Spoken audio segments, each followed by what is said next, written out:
When I heard that I was doing an interview about the ADU program, I was starting to think back. It's like, how did we get here, right? How did we get here?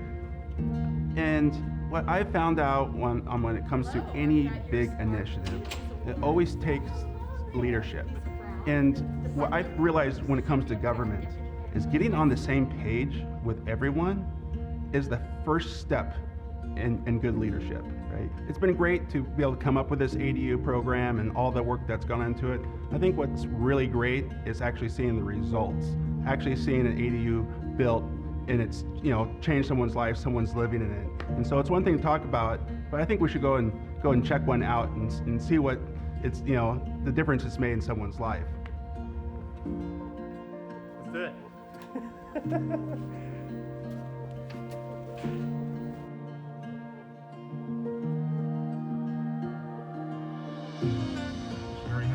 Once you have the contractor information, you can submit the application for permit. The review is very simple because these are pre-approved plans. We don't have to go through any type of structural review or analysis or design review or analysis because that is already pre-done to meet our City of Lacey design standards to make sure it's compatible with the neighborhood. And then finally, once the site plan's approved, which can take as little as 2 days and up to a week, then you can pull the permit and the contractor can start work, and then we go through the typical inspection process. So really, once you select the plan you want, submit that permit, you can be breaking ground within 3 weeks. And so going back, we know we're in an affordable housing crisis. We've been in an affordable housing crisis for a long time. I grew up here in Lacey, on Lacey Street, in Old Historic Lacey. I bought my childhood home. And so I've seen Lacey go from this tiny little town, even back when I was growing up here, 14,000, to now we're pushing 58,000, now the largest city in Thurston County. Here's a classic older kind of neighborhood in Lacey. We see a lot of these big housing boom that kind of came in the 80s and early 90s. I've seen the tremendous growth we've had, and I've seen firsthand how difficult it is when it comes to our housing market. I'm also a small business owner, and a lot of my employees are first-time employees who are right out of high school, and they're just getting out on their own and trying to get into a house.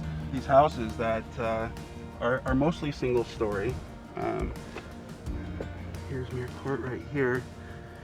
And so you can see there's a lot of opportunities in backyards and homes like this to put an accessory dwelling unit.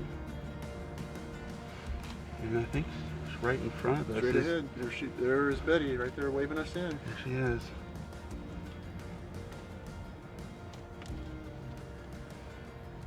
As the baby boomers are getting older and older, this is going to become a really big issue. A large segment of our population that are on fixed incomes and looking for that place to downsize, but there isn't really too many opportunities in the marketplace for them to transition from their existing larger homes that become empty nesters into something that they can age in place with.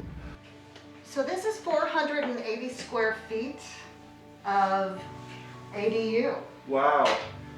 It feels a lot bigger. It sure does. When you think of 480, it's like, wait, that's not very big at all, but this is very spacious, and it has all the space you really need. I mean, a great kitchen space, and obviously great for someone to be able to live here too. So this is great. So part of what I was attracted to on the plans is that they have ADU considerations, and so if I am going to age in place and if I was ever going to need a wheelchair or something like that, this is actually built for that. In the bathroom, you can actually do a 360 with a wheelchair. Oh, wow. And that was something that was very important to us to have flexible plans because of all the various types of uses an ADU could be used for the homeowner. And so we made sure that there is opportunity for everything is ADA accessible, that there's options for providing for that. And that just goes and continues just what Betty just mentioned, is it gives that option to be able to stay in place longer and be part of your local neighborhood and community. So homelessness is a serious issue all over the state, all over our country, unfortunately. And this is just one little way that we can help provide some affordable housing. So I have someone who's disabled living in this property, and she's not taking up some other more kind of low income apartment that maybe somebody else could come into. And so it's part of the bigger plan of how do we deal with homelessness? And that's an issue that's important to me as a community member.